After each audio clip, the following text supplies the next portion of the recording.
Okay, while a lot of children are enjoying the break from school, summer holidays actually can be hurting their studying skills. Rozanne Rizzuto is with Tutor Doctor, and she joins us this morning to talk about what parents can do to prevent summer learning loss. Good morning, Rozanne. Hello. Okay, summer learning loss. Give me an idea what it is. I have a pretty good idea, and how it affects your children. Well, essentially, it's like the summer brain drain, right?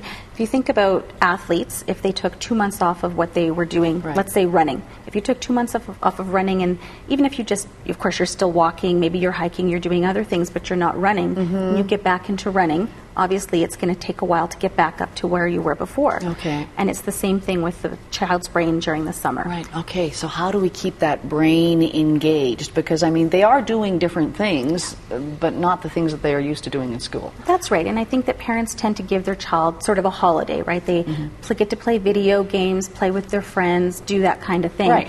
But you still want them to be, obviously you don't want them to be sitting down doing academic stuff every day, but you can think about taking them to a museum. They can learn about world history, so that kind of thing. You can take them to the science center, still thinking about science. Of course, reading is super important. Right. Read through the summer. It's very easy to think, oh, just give them a break from reading. But again, it's that practice. Let them read something that they enjoy. Read with them. Maybe you and your child choose a book together and talk about it. A child would love to be able to talk about a book with their parents versus just telling their parent about what they read. Yeah, and I think that probably the summertime is a great time to maybe get into the comic books and things that they won't be reading throughout the year, but it is still reading. That's right. You follow their line of interest. If maybe you go to the museum and they see something about Japan, you know what? Go home, research it on the internet. Encourage them to go to the library. Maybe you go to the library together. You research stuff about the library. There's a million things. Let them plan a trip. Let them plan your summer vacation. They can go onto Google and MapQuest it out and figure out times and distances, all that kind of thing. That helps with math skills and planning skills.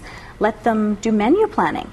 Right? Let them, maybe they plan a menu, they send an invitation to everybody, so they're, of course, writing and thinking about planning out how they're going to do things.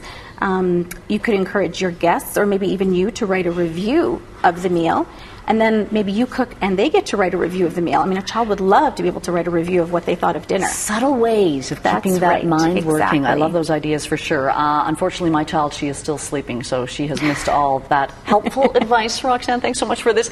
To learn more about Tutor Doctor, just check under links in the news on our website. And also for great parenting tips, make sure you pick up your free copy of Calgary's Child Magazine at all McDonald's restaurants, schools, and sports facilities around the city. Rozanne, thanks for coming in this morning. Thank you very much.